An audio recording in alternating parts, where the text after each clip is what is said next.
am so excited about the interview that I get to share this morning with someone that I just know y'all are going to love. This is my friend, Julie Norman. Julie is the co-founder of Ziglar Realty, the daughter of Zig Ziglar and Jean Ziglar. She owns a health and wellness business as well as being a trainer and coach for Ziglar Inc. She's also a public speaker and a nonprofit fundraiser speaker. She's an author and co-authored with her dad, and she was also her father's editor for 20 years.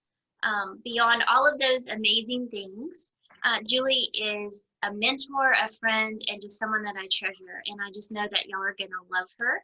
So welcome, Julie, to my Rock Movers podcast, which is so weird that I get to interview you, but I'm so honored and excited to have you. Thank you, Karen. I am delighted and honored that you invited me. I'm just thrilled to get to be a part of this, and I love what you're doing to help all these women and just encourage them the way you've encouraged so many others, and I appreciate you having me.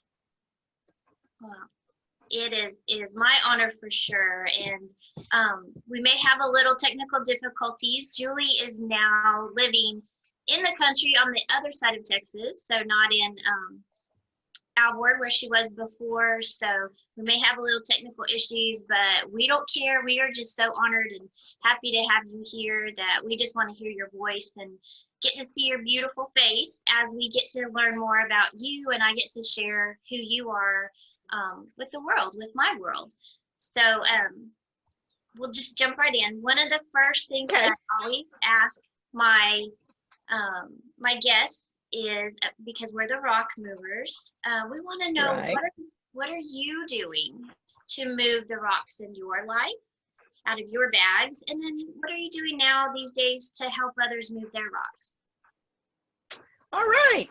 Well, we all have rocks. Some of them are a lot bigger than others, and I'll go through some of the most recent rocks that I have moved. But you know, every time you move a rock, there's a lot of this little residual pebbles that go with it. And I think the biggest thing I've done to move a huge rock from my life is I lost my husband 5.5 years ago, and I couldn't sell my house, excuse me, right away. I had to wait 4 years because we weren't able to probate. There really wasn't anything to probate. My husband was a precious man, but I won't go into I will say the financial needs for me were great after he passed, and I had to figure out how to make more money. And besides just speaking, you know, speaking is seasonal. It's kind of in the fall, it's kind of in the spring, unless it's COVID, and then it's online. And that is just not the same career path exactly. But selling my house of over 21 years and moving all that stuff out, 2 dumpsters and a half, full to the brim to the top, stuff I threw out. I gave away everything else, and what I wanted, what I was seeking, because financial insecurity is a rock that burdens women in a far different way than it burdens men.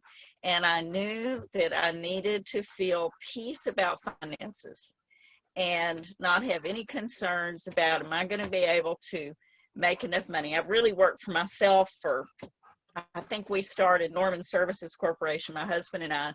It was about 1987 or 8. And I've had that corporation ever since, and everything I've done, even with Ziglar Inc., they hired me to do it. But I had to sell that house to get the financial security I wanted. And it was just a big undertaking, a huge undertaking. And that was a huge rock. Organizationally, rock I'm trying to move right now is just getting all my paperwork organized since the move, and because I've started a new business since I've gotten here entirely. So there've been a lot of big changes, fortunately, are something I'm good with. But what I help other women move in their rocks is just, I like to encourage them to not be afraid to move forward and try new things, and to let go of the things that are holding them back.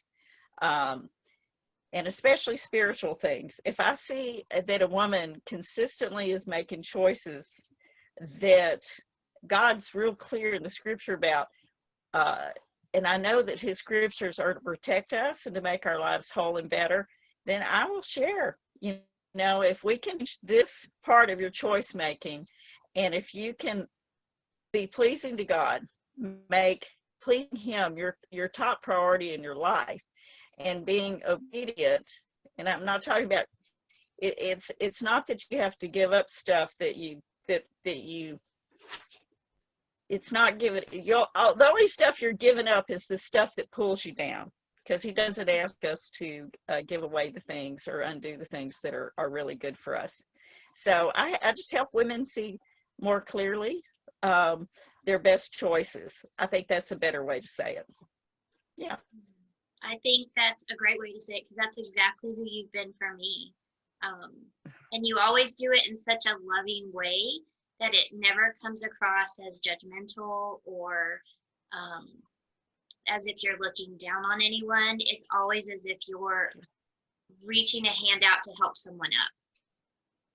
And thank you. I think that's the big difference that maybe some of us might be missing, is that message may come across as judgmental, or, you know, I'm better than you, so you should do this. And I think you have mastered the art of not doing that and just coming across this such love and just that spirit of, I'm here to come alongside you and help you. And because I love you, you know, this is where I see I can help, and this is where you can grow. Never it's, you know, you need to change because you're not good enough. And that's, I think, instrumental in your success with women, because you always do that. You're so good at that. Well, Karen, it's easy if you have been kind of like Paul and you're asking people to give up the things that you also had to give up in order to have true peace in your life. Because I'm not going to say I was the worst sinner that ever lived, but I certainly have a huge long checklist, and unfortunately I relate to almost every single person. I don't care if it's weight, it's alcohol, it's, you know, you name it, honey. I will never judge. I've been there most of the time. I've already been there.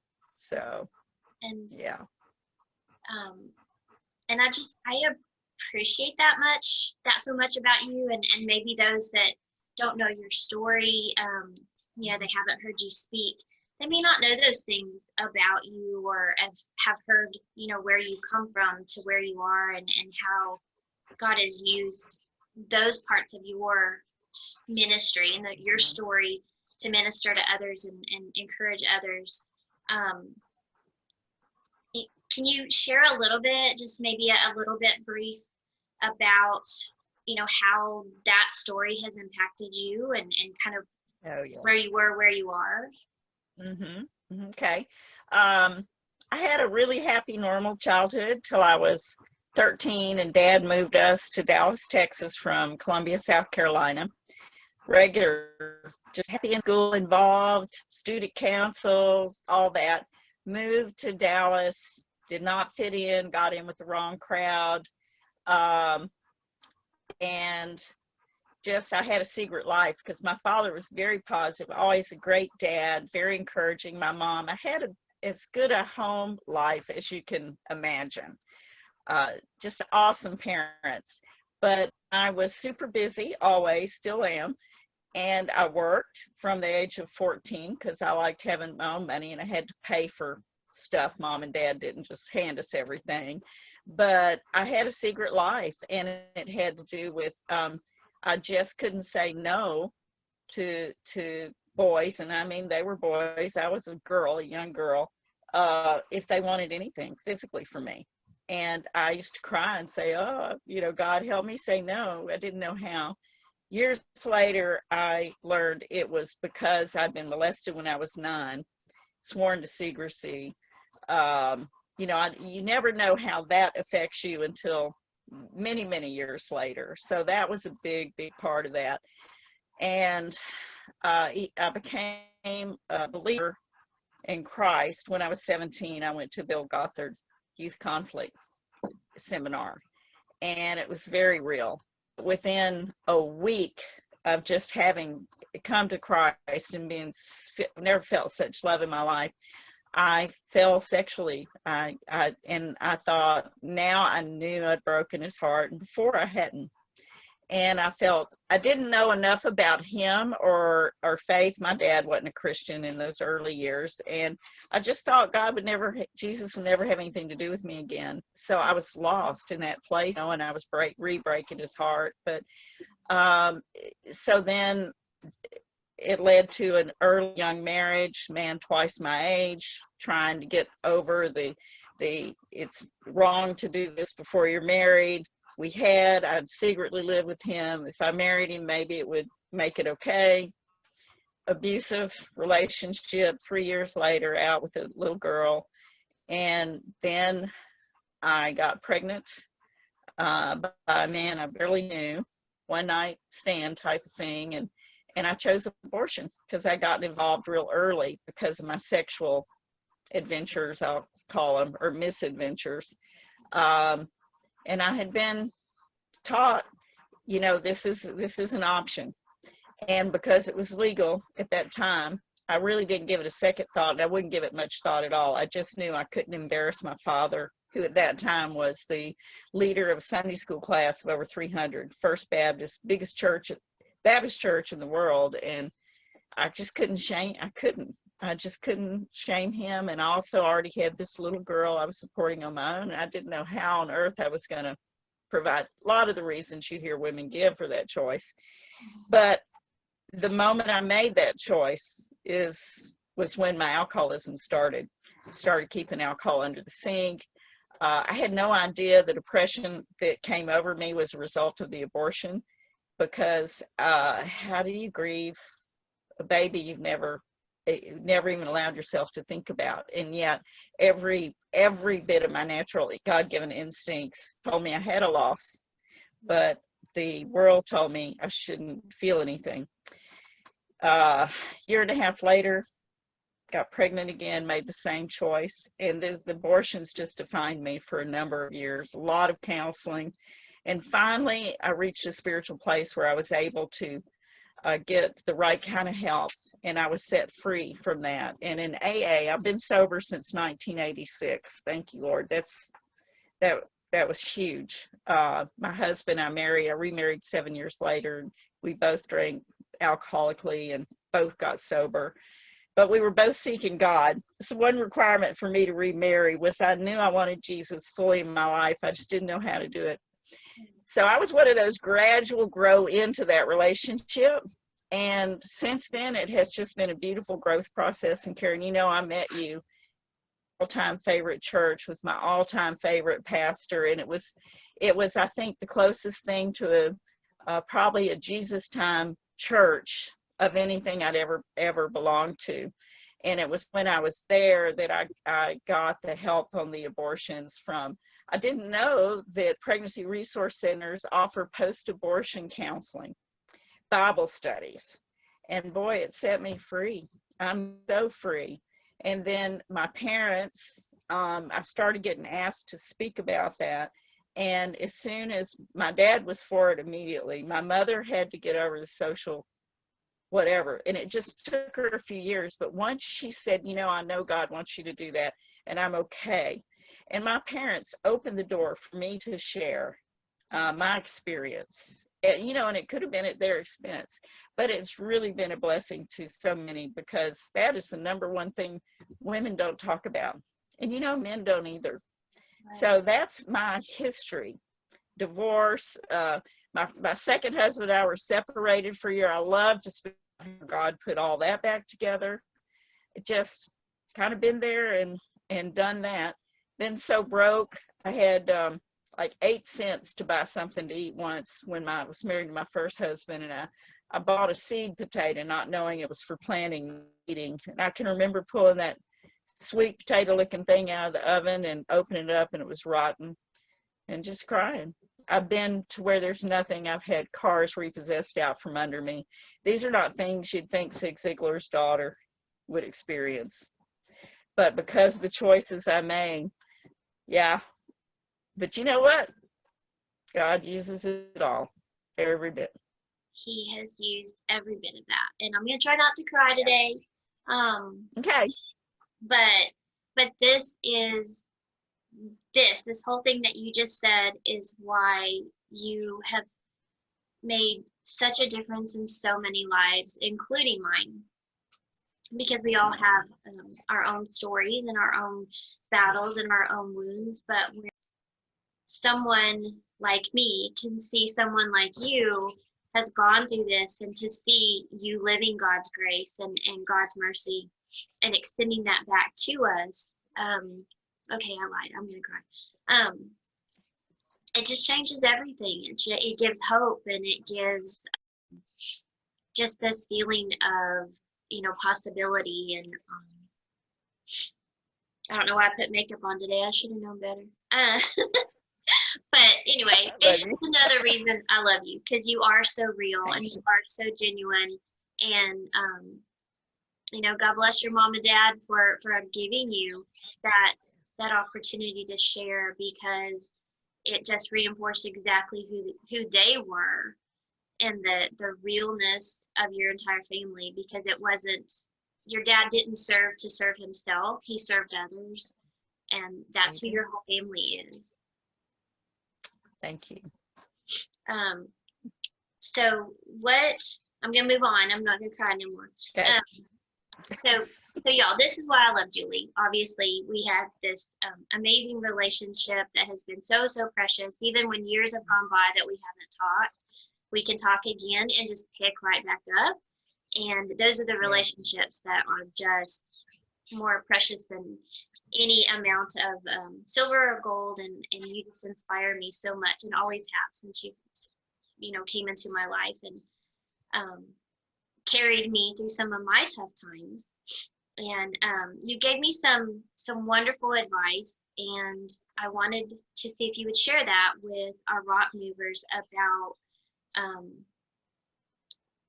as women who we are called to be. And some of this is missing in our culture now, and I think it's such a good reminder of what we should have in our lives and do for our lives.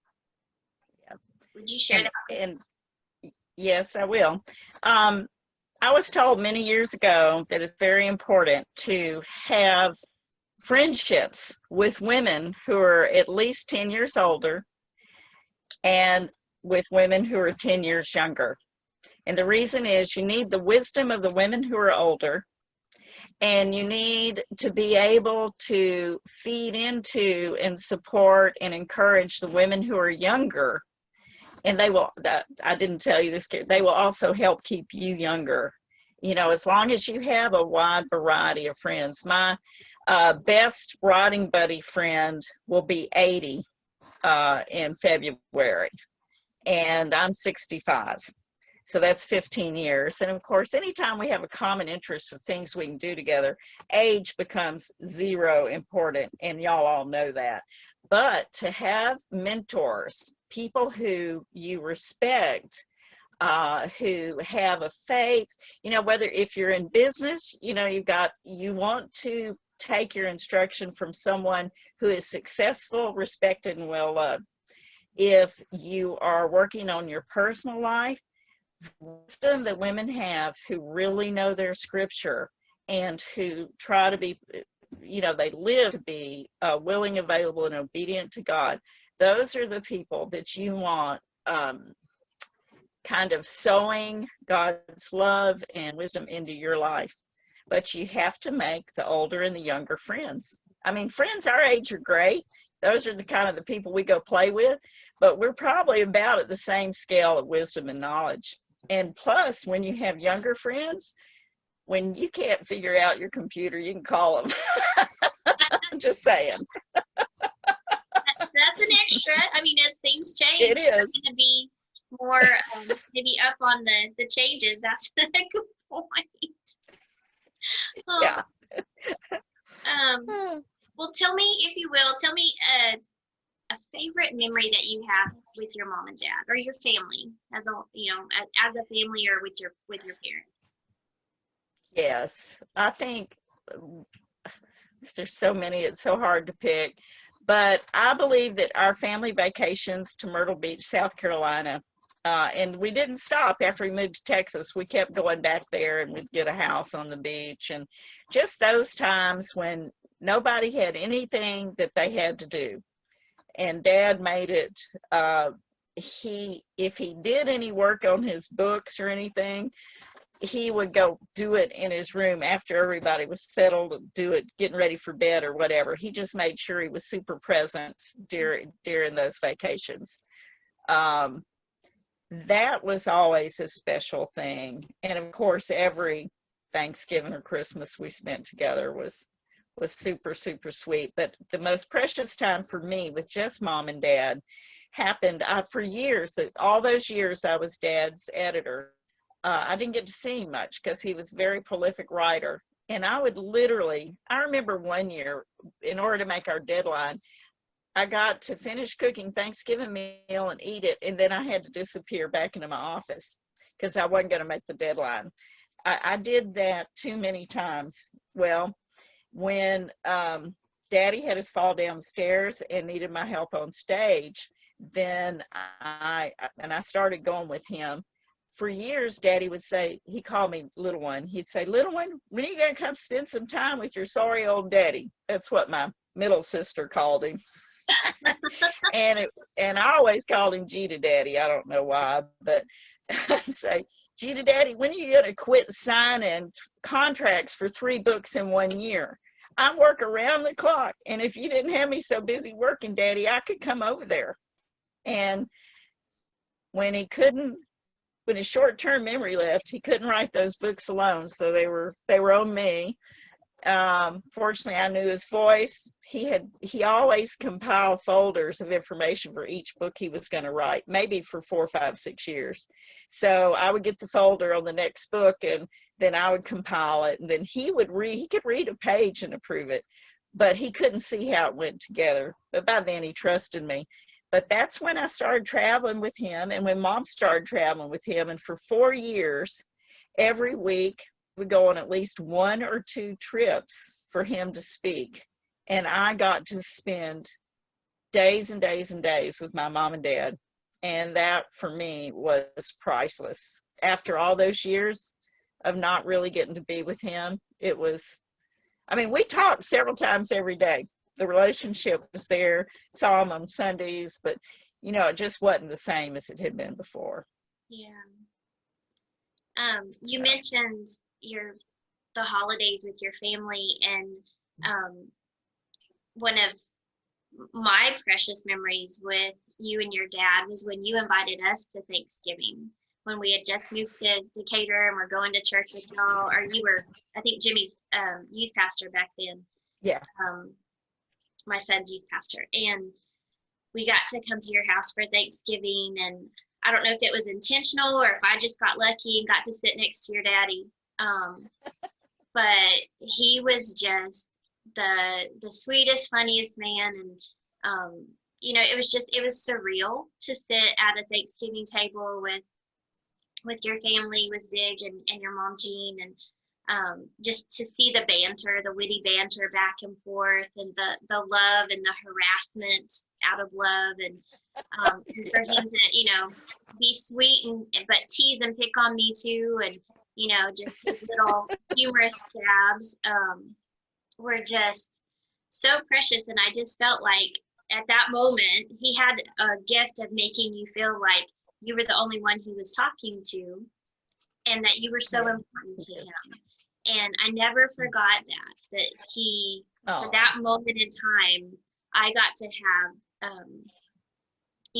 captured one-on-one attention, even though we were at a table with everybody. But I felt like I had Zig Ziglar's attention, and that taught me something so important about being present in a conversation. And he definitely had that gift, and you have that gift as well. And that's something I think is missing in our society, because we're, tuned in, we're on our phones, and, our minds are racing on the 10 things that we have to do. But to just settle and be present was a gift, was a true gift from your dad that I had that day. And You know, nothing monumental was said, but it was a shift for me, just to be enjoying that meal and be a part of your home and your family that day. And we were long ways away from family, but we felt right at home. Yeah. Felt like a part of your family, and that was so special for us. So. Well, thank you. I'm so glad it was. And we always tried to have an open door policy at our house for Thanksgiving. And I know y'all blessed us, because you know what? You'd be surprised how many people don't feel comfortable accepting an invitation to Thanksgiving.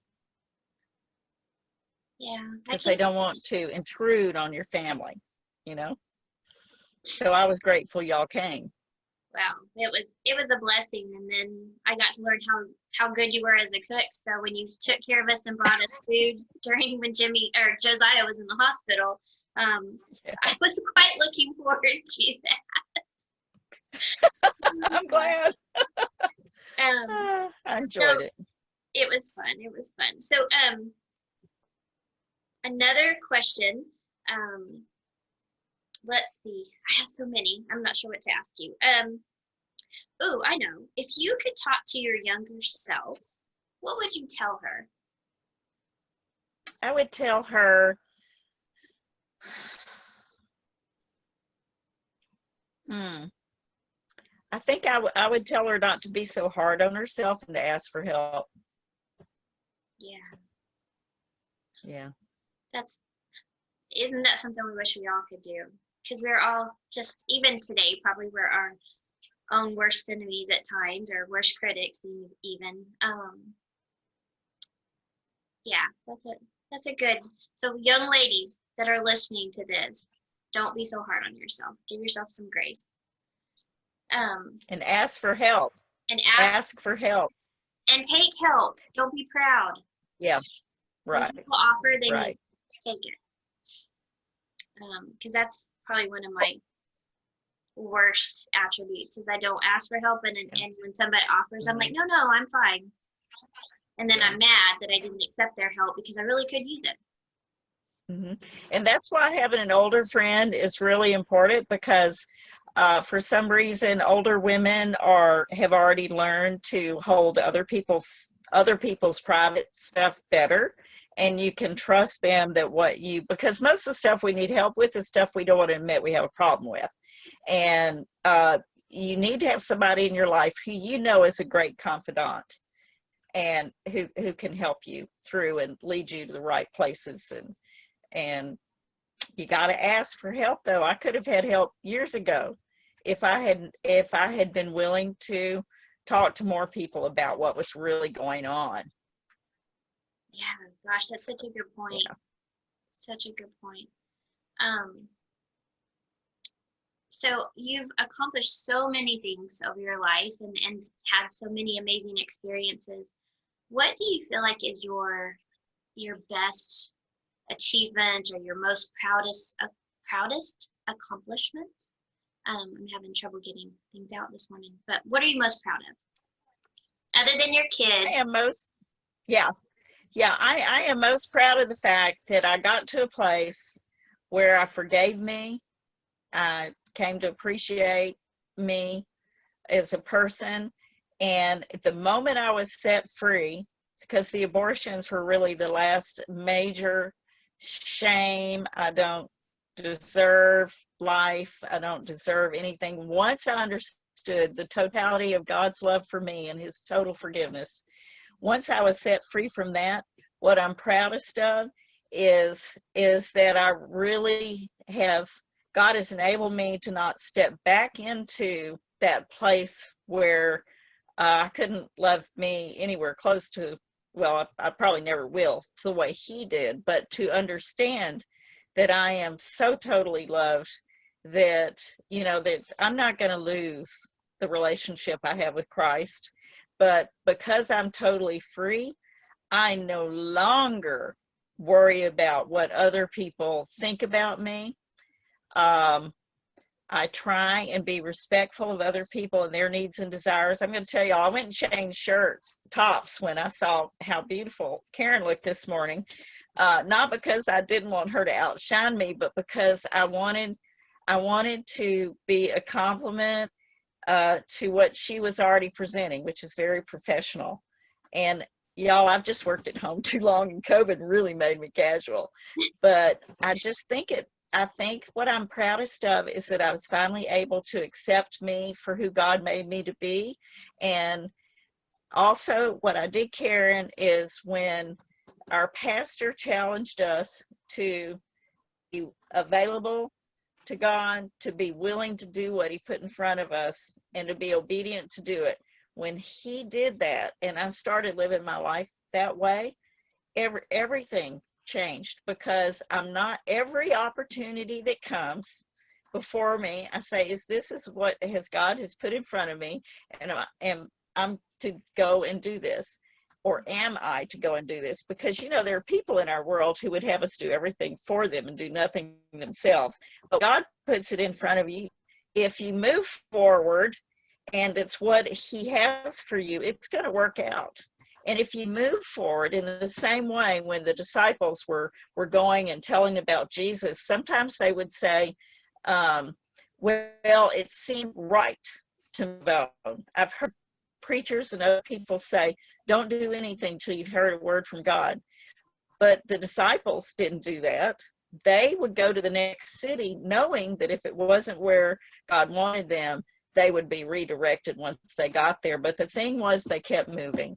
They kept moving until they were redirected. And you can trust that if you'll do the thing that's in front of you after praying about it, then you'll be blessed. And the other thing our pastor taught us that has been huge in my life is, if you start a ministry, or let's even say you start a podcast, and then the time comes where you just don't feel it in your heart to do it anymore, that means that season for that is past. You don't have to find somebody else to do your ministry. You don't have to find somebody else to do your podcast. You have done what was put before you. You were obedient to do it. And now that time has passed and there's something else for you.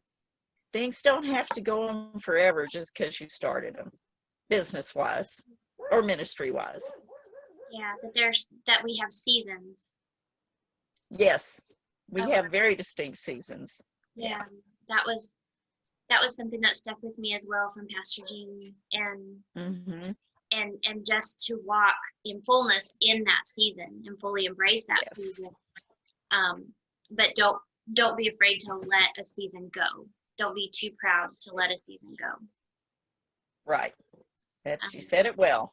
And you reminded me of something you always told me, is just do the next right thing. Yes. You don't have to figure everything out. Just do the next right thing. That's such a good reminder. So thank you for that again today. I need to get that tattooed on my forehead. Or put on my computer. Maybe that needs to So you have so many inspirational people that you've met, but who's inspiring you now in this season of your life?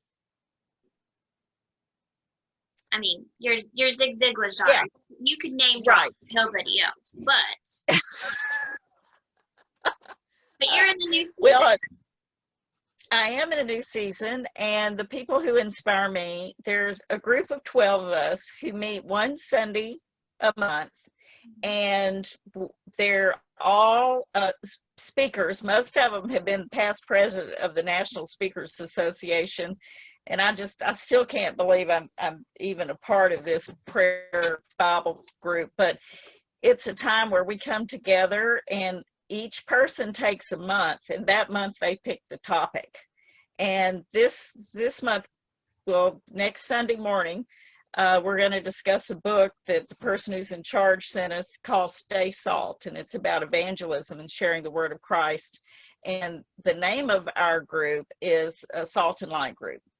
And it's because as public speakers, we have a platform, and we have a responsibility to be salt, and that's what we're asked to do. And Karen, is the salt that I think fascinated you the most about me is I'm willing to be a little salty to shine the light. but it's because the truth is the truth, and you don't have fear when you're sharing the truth. But yeah, that whole group of people are, most of them are, well, I'm one of the younger ones. There's one or two younger than me, but most of them are older, and they were very good personal friends of my father. So to sit under them once a month and hear what they've gotten out of the scriptures is just a blessing. So I would say all 11 of those people are the ones who influenced me the most. And they're all really well respected in that. I feel such a baby speaker compared to all of them, and I am. And I know full well I was invited because I'm daddy's daughter, and that's okay. I have learned to accept that too, that it's okay to have a name that can open some doors. It's what he left me. What the legacy of his reputation has done more for me. That's the true gift my father gave me, was the name. It's a door opener. So, yeah. He definitely earned that reputation, for sure. Yes, he did. And I didn't realize you were part of that group. What an amazing blessing, and what a great opportunity. I just want to be a little mouse in your pocket and listen to all the things that are being said in that. Come see me, spend the night. Well, you can come once a month, and they'll let you, anytime somebody has a guest with them, they just join in with us while they're there. Okay, we're definitely going to talk about that. That would be amazing. Okay. So I want to kind of start wrapping this up. I could talk to you forever, but I know we can only record so long. And I appreciate you taking time. I know you're caring for your grandkids now, your grandsons, and helping Amy and Nathan, and they've got some new adventures for their ministry, and just congratulations to Amy for going back to nursing school. And I know that y'all are still doing some of the Ziglar women stuff as things will transition out of COVID, but yes. What, I guess, as a parting word, what could you advise someone like me that's just getting started, or someone that's going into speaking? I know that your journey was very different because you did come from your dad's platform and yes. Assisted through those opportunities, but you also know, getting up there on the stage speaking for the first time and those experiences. So what can you share with people like me on how we can be authentic, but also be impactful, I guess is the word I'm looking for. Okay. I think the most important thing, I'm going to share with you what Dad would tell anybody who just asked that question. And the first thing is Toastmasters is the place to be, because the people there, it has to be encouraging. They're not allowed to tear you to pieces, so you don't need to be afraid. But it does help you, they help you learn how to design your talks so that they flow with a distinct thing. You can have wonderful stories, but if you don't make points that people can use in their life and apply, if you can't give enough information for people to have some aha moments, your reputation won't grow. Daddy said, a lot of people talk about all the stuff you should do, but they don't tell you how to do it. So you got to tell people how to do the thing that you're suggesting that they do. That's why people loved him, because he would say, if you want to change, you are who you are and where you are because because of what you put into your mind. You can change who you are and where you are by changing what you put into your mind. So I would say just put all the positive stuff, be a lifelong learner. Daddy used to call it Automobile University. And you can listen to podcasts like this, amazing, helpful, constructive, growing information. Dad also said, why is it that people who want to waste time want to waste it with you? That's an office thing, like they used to call it when you go to the water cooler and you get trapped in a conversation. Yeah. Just be very conscientious about your time, where you spend it and where you allow it to go. So that's important. But I would say the most important thing is just to know that when you're going to speak for somebody, you're probably going to speak for free. Many Daddy spoke for free at least 3,000 times before he got paid the first time. Today, speakers are much more accepted. Back then, there weren't many people even knew they could use a speaker when he started. But just be out front, pick your brand, decide what your focus is going to be, and then develop that. Networking is super important because we love to refer each other. We're not in competition. We're not all suited for the same kind of engagements. And here's something I do. Give yourself a graduated scale that you charge, because if you're speaking for churches or nonprofits, you want to have a little different scale. And what I do, even professionally, if it's a small organization, I have like a $3,500 deal for nonprofits if it's less than 200 people. And then it goes up incrementally. But if it's an association, or if it's, and I have a list of different things, it's always going to be over 7,500 to 12,000. If you jump across the pond, as they call it, and you fly overseas, then you're talking 20,000. You're talking a whole week that you've got to go for maybe 1 hour. But you just need to be flexible. But because I have definitely a graduated scale, when people talk about, well, we had Julie Ziglar, she spoke for us, and somebody says, well, we did too, and what'd she charge you? And they say 7,500, and they say, well, she just charged us 35. The difference is this was a corporation and that was a ministry. And that these people had 500 people and they only had 150. So that way people can't say, well, why did you do this or that? And that is a question that will come up. Yeah. So define your prices. Okay. Great advice. Writing this down. Okay. Well, I know I could tap into all kind of questions and just try to suck all the wisdom and advice out, but you have horses to take care of and grandbabies to take care of, and I just want to be really respectful of your time. So thank you again for coming, for moving rocks in my life. The big rocks, huge, monumental rocks at times, but just for loving me the way that you always have, and for allowing me to love you back and get to be a part of your journey in a tiny, tiny way. But I don't even know how to end this because I don't want it to end, but thank you. Thank you for being a part of this. Welcome. You have been amazing my entire life that I've known you, and I just can't thank you enough. So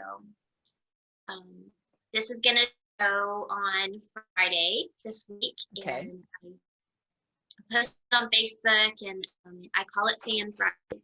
And I hope that you've always known that I am Julie Ziglar Norman's fan. Thank you, Karen. I do. And you know, I've always loved you and your whole entire family, and always will. That's never ever going to change. And I'm looking forward to seeing you in the months ahead as you make plans to make the moves you need to move. So I just love you, and I appreciate that you're helping all these gals move right ahead, and I'm happy to help. Well, I'm trying to carry on your legacy and paying it forward. So thank you again, and we're going to say goodbye for now. All right. Bye now.